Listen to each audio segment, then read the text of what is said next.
Hi guys, ఈరోజు ఫెస్టివల్కి వచ్చిన పేదూరు జాతరకి. అదిగో తేరు ఉంది కదా, ఆ తేరులో ఈ దేవుని పెడతారు, ఏం చేస్తారనమాట. అలాగే ఒక జాతరలా జరుపుకుంటారు. ఆ జాతరలో మాకు ప్రిన్సిపల్ కనబడినాడు. మాకు ఎయిత్లో ఉన్నప్పుడు ఈయన ఇంగ్లీష్కి వచ్చేవాడు.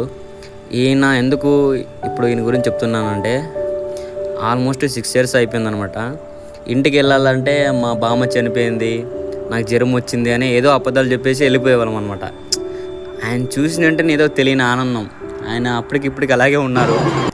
చూసిన వెంటనే మాట్లాడాడు కానీ గుర్తుపట్టలేదు అనుకుంటా. సరే, మేము అల్లరి చిల్లరిగా తిరుగుతున్నాం. ఆ దండలు తీసుకోవడం, వేసుకోవడం, ఆ చెరుకు పాలు తాగడం ఎంతో సరదాగా జరిగింది. ఈరోజు ప్రతి దాంట్లో ముందుంటాడు ఈ అబ్బాయి. చెరుకు పాలు తాపంటే తాపలేదు, కానీ ఎవరు డబ్బులు పెట్టుకోండి అంటే అందరూ వచ్చేసారు తాగడానికి. కూడా 2 3 తాగాడు. ఎందుకంటే 5 రూపాయలు అనుకున్నారు, కానీ లాస్ట్ 10 రూపాయలు గ్లాస్.